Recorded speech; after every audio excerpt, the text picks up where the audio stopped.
ఓం మహాగణాధిపతయే నమః. ఓం గురుభ్యో నమః. ఓం శ్రీమాత్రే నమః. పరమేశ్వర స్వరూపమైనటువంటి జ్యోతిష, వాస్తు మరియు ఇతర అనేకమైనటువంటి శాస్త్రములను మనకు అందించినటువంటి మహర్షులకి నమస్కారం. హయగ్రీవ హయగ్రీవ హయగ్రీవేతియో వధే తస్య నిస్సరతే వాణీ జన్మకన్యా ప్రవాహవత్ అరుణాం కరుణాతరంగితాక్షీం ధృతపాశాంకుశ పుష్పబాణచాపాం అనిమాదివిరావృతాం మయూకైః అహమిత్యేవ విభావయే భవాని. శ్రీమాత్రే నమః. మనం ఈరోజు గురువు జనవరి 1వ తేదీ నుంచి వక్రగతి పోయి స్ట్రైట్ అవుతున్నాడు. ఈ యొక్క గురువు వక్రగతి వెళ్ళిపోయి అది సవ్యగతిలోకి వస్తున్నందుకు అక్కడ ఒక 5 నెలల పాటు ఉంటాడు గురువు మేషరాశిలో ఉంటూ ఏ ఏ రాశుల వారికి ఎటువంటి ఫలితాలు ఇస్తాడు. అలాగే గురు రాశుల్లో రాహు ఉన్నాడు. ఈ గురు రాశుల్లో ఉన్న రాహు గురుచండాల యోగాన్ని ఏర్పరిచినందుకు ఎటువంటి ఫలితాలు జరుగుతాయి. అక్కడ గురుచండాల యోగం జరుగుతూ ఉంటే ఇక్కడ కేతువు కన్యా రాశిలో ఉన్నాడు. సో ఈ కాంబినేషన్ అనేటువంటిది మీకు ఎటువంటి ఫలితాలను ఇవ్వనుంది ప్రతి రాశి ప్రతి లగ్నం వారికి. వీటి మూలంగా దేశకాల పరిస్థితులు ఎలాంటి మార్పులు వస్తాయి, పర్సనల్గా అసలు మీరు ఎటువంటి వాటిల్లో బాగుంటుంది, ఏ విషయాల పట్ల మీరు జాగ్రత్త వహించాలి, ఏ పరిహార మార్గం చేసుకోవాలి అనేటువంటిది ఒక్కొక్క లగ్న రీత్యా తెలుసుకున్నాము. లగ్నం తెలియని వారు రాశి నుంచి చూసుకోవచ్చు. వృశ్చిక లగ్నము, వృశ్చిక రాశి. లగ్నం తెలిసిన వారు లగ్నం నుంచి వెళ్ళండి, లేదా రాశి తెలిసిన వారు రాశి నుంచి వెళ్ళచ్చు.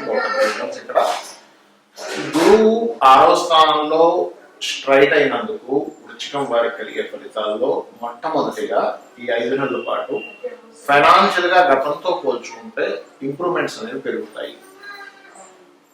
రెండవది ఏమిటి అంటే ఇక్కడ దీంతో పాటు మీకు ఉద్యోగం కోసం ఎప్పటి నుంచో ఫలానా గవర్నమెంట్ జాబ్ వస్తే బాగుంది, లేదా గవర్నమెంట్ కాంట్రాక్ట్ రిలేటెడ్ లేదా చేస్తున్న ఉద్యోగంలో కొంత ఇంప్రూవ్మెంట్స్, ఇటువంటి విషయాలకు కూడా బాగుంటుంది.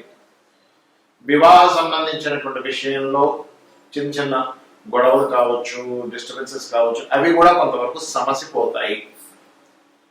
అలాగే ఇక్కడ ఈ టైంలో మాత్రం కాస్త 4వ స్థానంలో శని భగవానుడు ఉన్నందుకు ఈ గురువు యొక్క ట్రైనల్ కాంబినేషన్స్ అంటూ ఉంటారు. ఈ టైంలో కొంచెం మరి గురువు ఎప్పుడు అన్ని గ్రహాలు అంత మంచి చేస్తుందా అండి, ఏదైనా ఒక ఆస్పెక్ట్ లో దాని యొక్క ప్రభావం కూడా నెగటివ్ కోణంలో చూపిస్తుంది కదా అని అనుకుంటే కనుక ఇక్కడ ఇచ్చే రిజల్ట్ వెరీ క్లియర్లీ మీకు ఏదైనా ఒక ప్రాపర్టీ రిలేటెడ్ సంబంధించినటువంటి అంశంలో కొంత జాగ్రత్త వహించాలి అనేటువంటిది మాత్రం ఇక్కడ సూచిస్తుంది. అలాగే మరొక విషయం ఏంటంటే ఇక్కడ గమనించుకున్నట్లయితే ఈ యొక్క గురు రాశుల్లో ఉండే రాహుని కూడా మనం అబ్జర్వ్ చేయాలి. రాహు పంచమంలో ఉన్నప్పుడు రాజకీయ పరంగా మంచి గ్రోత్ ఇస్తాడు, అందులో ఎటువంటి సందేహం లేదు. కాకపోతే గురు చండాల యోగం, గురువు గురించి మాట్లాడుకున్నాము, గురు రాశులు కూడా మాట్లాడుకోవాలి. కాబట్టి కొంచెం సంతానం కోసం ప్రయత్నం చేసేటువంటి వారు కొద్దిగా జాగ్రత్త తీసుకోవాలి. వ్యాపార పరంగా చిన్న చిన్న ఆటంకాలు వస్తున్నా వ్యాపార పరంగా కొన్ని రీసెర్చ్ సహజంగానే వృశ్చిక రాశిని కానీ, వృశ్చిక లగ్నాన్ని కానీ, లేదా కుంభరాశిని కానీ, కుంభ లగ్నాన్ని కానీ, అష్టమ స్థానాన్ని కానీ మనం రీసెర్చ్ ఓరియంటెడ్ పాయింట్ ఆఫ్ వ్యూలో చూస్తాం. అంటే ఆ కాంబినేషన్ ఉంటుంది దానికి, అంటే ఆ శక్తి ఉంటుంది దానికి. కాబట్టి మీకు ఇక్కడ లాభకేతువు ఎవరైతే ఉన్నారో ఇచ్చే రిజల్ట్ ఏంటి అంటే, ఇది పర్టికులర్ గా ఇచ్చే రిజల్ట్ లో మీకు చూసుకున్నట్లయితే ఇది లాభంలో ఉన్నటువంటి గ్రహం వ్యాపారం మీద కొన్ని ఆగుతూ లాభ ఫలితాలు ఇస్తూ ఉంటుంది. అయితే మరి మీకు పూర్తిగా లాభం రావాలి అంటే మీరు ఈ యొక్క గురుచండాల యోగ ప్రభావాన్ని, అదేవిధంగా ధన సంబంధించిన యోగంలో చక్కటి ఫలితాలని, పూర్తి లాభాన్ని మాత్రం మే తర్వాత చూస్తారు. మే వరకు ఏంటంటే కొంచెం ఫైనాన్షియల్ గ్రోత్ ఇస్తుంది. అయితే ఇక్కడ ఆలోచన స్థానంలో గురుచండాల యోగం ఏర్పడింది కాబట్టి ఒక్కొక్కసారి అనవసరంగా ఏదో అయిపోతుందేమో అని డిఫరెంట్ ఆలోచనలు మిమ్మల్ని ప్రభావపరుస్తుంటాయి. కాబట్టి పంచమ రాహు ఇమాజినేషన్ ఎక్కువగా ఇస్తుంటాడు కాబట్టి ఇమాజినేషన్స్ వరల్డ్లో ఉండకండి దయచేసి. మీరు ఇది ఎంతవరకు నిజం, నేను అనవసరంగా ఓవర్గా థింక్ చేస్తున్నానా, లేకపోతే తక్కువగా అంచనా వేస్తున్నానా, ఎక్కువగా అంచనా వేస్తున్నానా, నిజమేమిటనే దాని మీద ఉండండి. ఈ నిజాన్ని చెప్పేది మీ ఆలోచనకి సరైనటువంటి అవగాహనని ఇచ్చేటువంటిది దుర్గా అమ్మవారి ఇస్తుంది. కాబట్టి దుర్గా ఆరాధన వదలకండి, పితృదేవత ఆరాధన వదలకండి. ప్రతి లాభం వచ్చిన మనం ఒక చిన్న షాపే ఉందనుకుందాం, ఏదో ఒక ప్రోడక్ట్ అమ్మడంతో 10 రూపాయలు మిగిలి గణపతి నీ యొక్క అనుగ్రహం వల్లే కలిగింది అనుకోండి. అదేవిధంగా లేదా పెద్ద బిజినెస్ చేస్తున్నాం, పెద్ద కొన్ని 100 కోట్ల డీల్ ఉంది, ఏదో ఒక లాభం వచ్చింది, స్వామి నీ అనుగ్రహం ద్వారా వచ్చింది అనుకోండి. దాన్ని ఏమవుతుందంటే నెక్స్ట్ లాభం మీ యొక్క ఫ్యూచర్లో ఇంకా లాభాలు సంపాదించడానికి మంచి స్కోప్ పెరుగుతుంది. కాబట్టి మీరు ఇలా చేసుకోండి, అనేది చాలా బాగుంటుంది. మరి ఈ గురువు మేషంలో ఉన్నందుకు, రాహు మీనంలో ఉన్నందుకు, కేతువు కన్యారాశిలో ఉన్నందుకు దేశకాలమాన పరిస్థితుల్లో ఎటువంటి ఫలితాలు వస్తాయి చూసుకున్నట్లయితే, ఇప్పుడు మనం డిసెంబర్ మాసంలో చెప్పుకుంటున్నాం. జనవరిలో రాబోయేది ఎటువంటి వస్తాయి అంటే కొత్త వైరస్లు విజృంభిస్తున్నాయని, కొంచెం అలర్ట్గా ఉండాలని. ఎందుకంటే ఈ గురువు ప్రజెంట్ అయితే వక్రగతిలో ఉన్నాడు, స్ట్రైట్ జనవరి 1 నుంచి అవ్వబోతున్నాడు. ప్రస్తుతం ఎప్పుడైతే వక్రగతిలో ఉన్నాడో మనకు ఒక 3 ఏళ్ల క్రితం ఏదైతే అప్పట్లో మనకి కోవిడ్ కరోనా వచ్చి ఇబ్బంది ఎలా ఉందో అటువంటి సింటమ్స్ కొంచెం ఇబ్బందిని ఇస్తుంది, కొద్దిగా ఎక్కువ కాదు. అప్పట్లో మొత్తం మూసేసుకొని నెలల తరబడి ఇంట్లో ఉండడం, అన్ని బంద్ అయిపోవడం, అసలు రోడ్డు మీద తిరగకపోవడం అట్లా ఏం కాదు. కానీ కొంత దాని ప్రభావం కొంత ఉంటుంది. ఏది ఈ గురువు వక్రగతి ఉన్నంత కాలం, వక్రగతి అయిపోయాక దాని ప్రభావం కొంత తగ్గుతుంది. ఎందుకంటే ఈ రాహు కేతువుల మధ్యలో కాలానికి మోక్షానికి కారకులైన రాహుకేతువుల మధ్యలో ఈ గ్రహాలన్నీ కూడా ఉన్నాయి. ఎప్పుడైతే జనవరి 15 వస్తుందో, 1వ తేదీ వస్తుందో, మనం ఈ డిసెంబర్ మాసంలో చెప్పుకుంటున్నాం, 1వ తేదీ వస్తుందో, అప్పుడు ఏమవుతుంది అంటే కొంచెం గురువు వక్రగతి ఎప్పుడైతే పోతుందో ఈ సింటమ్స్ అనేవి కొంచెం కంట్రోల్ అవుతాయి. కానీ ఈ ఆరోగ్యాన్ని ఇచ్చే కారకుడు రవి అక్కడే ఉన్నాడు కదా, అందుకని ఈ రవి బయటకు వచ్చేదాకా, అంటే ఈ రాహు నుంచి బయటపడాలి. రవి ఎప్పుడు బయటపడతాడు ఆయన అంటే ఏప్రిల్ 14వ తేదీ బయటకు వస్తాడు ఆయన. కాబట్టి ఏప్రిల్ 14వ తేదీ వరకు ఎందుకంటే సర్వసాధారణంగా ఇది ఒక రోజులో పోయేది కాదండి. ఇది మన కరోనా ఎఫెక్ట్ ఏదైతే 3 ఏళ్ల క్రితం వచ్చింది, ఇది ఒక 10 ఏళ్ల పాటు జరిగేటువంటిది ఒక జర్నీ. ఇది ఒక 10 ఇయర్స్ జర్నీ చెప్పాలంటే. ఈ 10 ఇయర్స్లో అప్పుడప్పుడు వస్తుంది, విజృంభిస్తుంది, ఏదో వచ్చేస్తుంది, మళ్ళీ పోతుంది, ఇట్లాంటివి ఎక్కువగా జరుగుతూ ఉంటాయి. అంటే ఇంకొక 7 ఇయర్స్ పాటు ఇవి జరుగుతూ ఉంటాయి చెప్పాలంటే. 7 ఇయర్స్ కంటే చెప్పాలంటే ఇంకొక 4 ఇయర్స్ అనుకోండి బలంగా ఉంటాయి. కాబట్టి ఏంటి, ఈ కాంబినేషన్ ఏదైతే ఉందో, ప్రజెంట్ ఉన్నటువంటి ఈ గ్రహస్థితి ఏదైతే ఉందో, ఇందులో జీవుడు స్ట్రైట్ అయినప్పుడు మంచి ఫలితాలు వస్తూ, రవి కూడా బయటపడ్డప్పుడు కొంచెం దీని నుంచి కంట్రోల్ అనేటువంటిది వస్తుంది.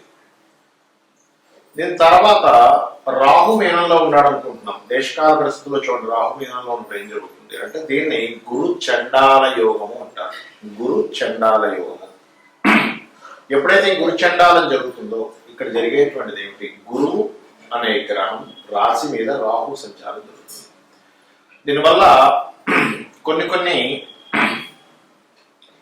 రకాల, అంటే ఏ ప్రొఫెషన్స్ లో అయితే వాళ్ళు జాగ్రత్తగా ఉండాలనేటువంటి సూచిస్తుంది పర్టికులర్గా. ఎవరు అంటే పర్టికులర్గా పాయింట్ నెంబర్ 1, ఈ గురుత్వ సంబంధించిన వృత్తుల్లో ఉన్నటువంటి వారు. గురుత్వ వృత్తులు అంటే ఇక్కడ లాట్ ఆఫ్ సెక్టార్స్ ఉంటాయి. ఇందులో ఒకటి ఈ గురుత్వం అంటే ఎవరికైనా గైడ్ చేసేవాళ్ళు, పౌరహిత్య రంగాల్లో ఉన్నటువంటి వారు, ఈ జ్యోతిష రంగాల్లో ఉన్నటువంటి వారు కూడా చాలా జాగ్రత్తగా ఉంటారు. అలాగే లాయర్లు, జడ్జిలు, ఈ లాయర్లు జడ్జిల విషయంలో కూడా చాలా జాగ్రత్తగా ఉండాలి. అంటే వీళ్ళు కూడా కొంచెం జాగ్రత్తగా ఉండాలి. అండ్ టీచర్స్, కన్సల్టెన్సీ సెంటర్స్ వారు, కన్సల్టెన్సీస్ నడిపేటువంటి వారు.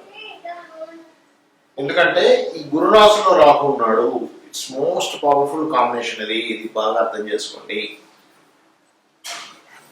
కాబట్టి వీళ్ళు జాగ్రత్తగా ఉంటారు. మరి గురువు అంటే కేవలం వీళ్ళేనంటే మిగతా మనుషులు కాదంటే ఖచ్చితంగా మనకి నాడీ ఆస్ట్రాలజీలో చెప్తుంది ఏమిటి అంటే గురువు అంటే జీవులు. ఈ జీవులు మీద రాహు సంచారం జరుగుతుంది. అందుకే చూడండి, ఎవరైనా జాతకం తీసుకున్నప్పుడు గురు రాహులు కలిస్తే గురుచండాల యోగం ఉందండి అంటారు. అంటే ఇప్పుడున్న కాలమాన పరంగా గురుచండాల యోగానికి చంద్రుడు కనుక కలిస్తే వాళ్ళు విదేశీ యోగాలకు వెళ్తారు. అంటే విదేశాల్లో జీవించడం జరుగుతూ ఉంటుంది. అయితే మరి ఈ కాంబినేషన్ ఎట్లా తీసుకోవాలి, అసలు దీని నుంచి బయటపడటం ఎట్లాగా, ఈ కాంబినేషన్ మనకి ఏం చెప్తుంది? అలాగే కేతు ఆరులో ఉన్న కేతు ఏం చెప్తున్నాడు అంటే, కన్యారాశిలో ఉండే కేతు ఏం చెప్తున్నాడు అంటే, కన్యారాశిలో ఉండే కేతు వెరీ క్లియర్ గా దేశకాలమాన పరిస్థితుల్లో ఏం చెప్తున్నాడు, మనం ఇప్పుడు ఇండియాలో ఉన్నాము అండ్ హైదరాబాద్ లో ఉన్నాం కాబట్టి ల్యాండ్ హౌస్ లో ఉన్నాడు కేతు వెళ్ళి. కాబట్టి ల్యాండ్స్ విషయంలో ఏమి కంగారేం పడకండి. ఒక సంవత్సరంన్నర వరకు కొంచెం స్టెబిలిటీగా ఆగుంటాయి రేట్స్ అనేవి కూడా చూపిస్తుంది. అలాగే ఈ రాహువు ఇక్కడ ఉన్నందుకు అందరూ కూడా దేవతా అనుగ్రహంతో పాటు ఖచ్చితంగా గుర్తుపెట్టుకోండి, ఖచ్చితంగా పితృదేవతలు చేసుకోవాలి. అదేవిధంగా మనకి కలియుగంలో కలౌ చండీ వినాయక అంటారు. అంటే చండీని వినాయకుడిని ఎక్కువగా చేసుకోవాలండి కలియుగంలో. అంటే గణపతి యొక్క ఆరాధన, అదేవిధంగా చండీ పారాయణము ఇవి గనక చేసినట్లయితే ఈ కాలంలో ఉన్నారు చూసారా, ఈ కాల సర్పము ఉన్నటువంటి అధిక గ్రహాల కాలంలో ఉన్నప్పుడు ఈ కాలంలో జరిగే విపత్తుల నుంచి జీవులు కాపాడబడతారు. అంటే ఏమీ లేదండి, చేయడం ఆరాధన చేయడం. చాలా మంది ఏమంటే ఆరాధన ఉన్నారు ఏం చేయాలి, ఎందుకంటే నార్మల్గా ఉండే లేమ్యాన్కి అర్థం కాదు ఆరాధన అంటే. సింపుల్గా ఏం లేదు, మీరు చేసే ప్రతి పని కూడా ఒక గణపతిని తలుచుకుంటూ చేయండి. లేదా ఉదయం పూట చక్కగా 10 నిమిషాలు కూర్చొని ఓం మహాగణాధిపతయే నమః అనుకుంటే అక్షింతలు వేయండి, గణపతికి సరిపోతుంది. చండీ పారాయణ యూట్యూబ్లో పెట్టుకొని చక్కగా వినండి, దాని అర్థం తెలుసుకోండి. అసలు చండీ పారాయణం అంటాం కదా, చండీ పారాయణంలో అసలు ఏమిటి అనేది ఒక అర్థం ఉంటుంది, మీనింగ్ ఉంటుంది దానికి. యూట్యూబ్లో బోర్డు అంత స్టఫ్ ఉంది దానికి. అది వినండి, వింటే ఏమవుతుందంటే మన కర్మలన్నీ కూడా దైవ సంబంధించినటువంటి అనుగ్రహం ఎప్పుడైతే కలుగుతుందో ఒక బ్యాడ్ కర్మలోకి వెళ్ళాల్సిన బయటపడిపోతాం. ఇది ఖచ్చితంగా చేయండి. దుర్గా దేవి ఆలయాలకు రెగ్యులర్గా వెళ్తుండండి, గణపతి ఆలయాలకు రెగ్యులర్గా వెళ్తుండండి. ఈ కాలంలో జరిగేటువంటి ఈ యొక్క స్థితి నుంచి మీరు బయటపడతారు. మీ అందరూ ఆ అమ్మవారి యొక్క అనుగ్రహానికి పాత్రలు అవుతారు. శ్రీమాత్రే నమః.